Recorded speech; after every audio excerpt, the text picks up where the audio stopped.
Public Library.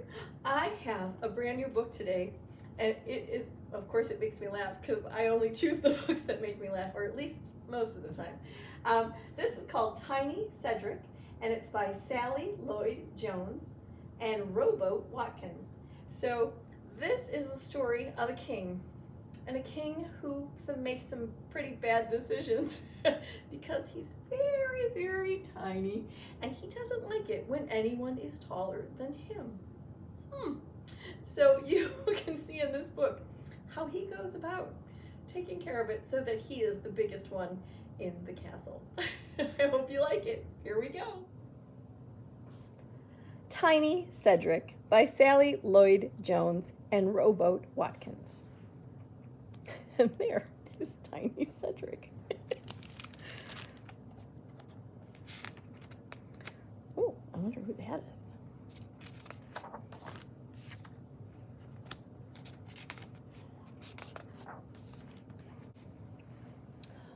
Once upon a time, on the shortest street with the longest name, in the biggest palace with the hugest throne, and if you look, the name is all down here. Can you read all that? It says, don't even think about turning here because you see, no, absolutely not invited boulevard. It's very difficult to read. But you're not invited. Sat the tiniest king. His name was Cedric. King me the first. And he didn't like being small at all. Every morning, Tiny Cedric got in his hot air balloon and looked down from the sky. Everyone's so teeny, he cheered. I'm all big and tall and not small.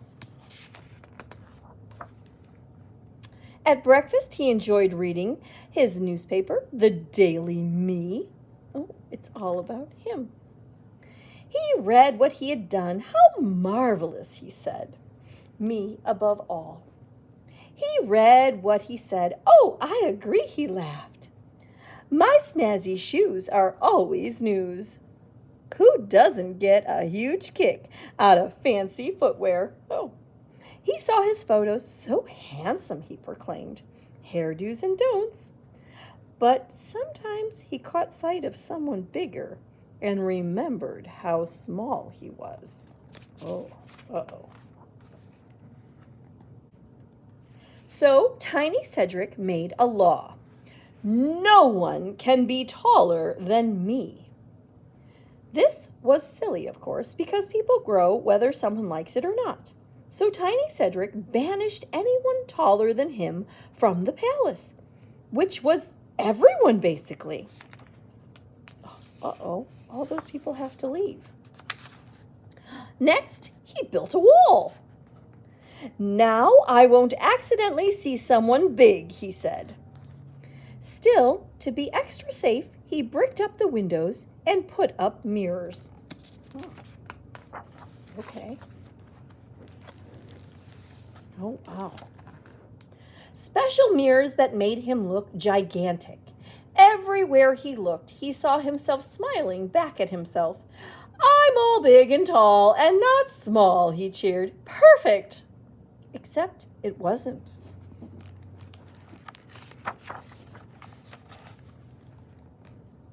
The next morning, when he came down for breakfast, there was no breakfast. Get my servants, he shouted. Then he remembered he didn't have any. The only people left in the castle were the babies. Oh, no. Oh, no. So Tiny Cedric hired them to perform the royal duties and mostly just be smaller than him. But the babies presiding over meetings fell asleep in their porridge. The royal librarian kept eating the books. The royal scribe only knew scribbling. Uh-oh. The royal dresser just kept on dressing himself. Oh, herself. and the royal taster ate everything. It wasn't satisfactory. When the babies climbed the bookcases and brought them crashing down on top of the tiny king, it was the last straw. "Help!" he cried in an underneath voice. "Call the fire brigade!" Uh-oh, those babies are a little bit wild. The baby fire brigade arrived immediately. Unfortunately, they got tangled up in the hose and sprayed water all over his tiny vestments and sent a raging river cascading through the Royal Crown Library into his tall shoes cabinet and out the front door. Wow, those babies are causing lots of trouble. That night, the babies were too scared to go to sleep, so they slept in the king's bed. It wasn't ideal. Oh no, they're all crying. The next morning, everyone woke up hungry. Oh no. But since the royal chef only knew sloppy mush, the tiny king had to cook instead. Then the babies wanted to go on an adventure. But since babies don't know about shoelaces, the tiny king had to tie everyone's. By the royal duck pond, they cried for milk and cookies, so the tiny king had to fetch them their snack. And in the dandelion garden, they fell over and got boo-boos, and the tiny king had to kiss them better. Oh, those are scary dandelions. Finally, at 9 o'clock, when the babies were too tired, of course the tiny king had to read them their bedtime story. Oh. In the middle of the night, when the babies woke up all crying for their mommies, the king cuddled them back to sleep. And then he issued a decree. All mommies must return to the palace at once, and daddies too, which they did, but strictly only kneeling to be safe, so that they weren't taller than him. And every day the babies grew and grew, as babies do, until at last they were bigger than the tiny king. And do you know what?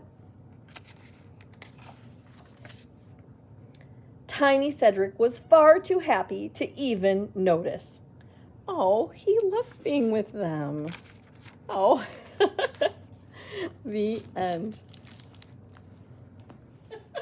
Did you like our story of Tiny Cedric? I hope it made you laugh, and I hope you have a great day, and see you soon at the library. Bye-bye.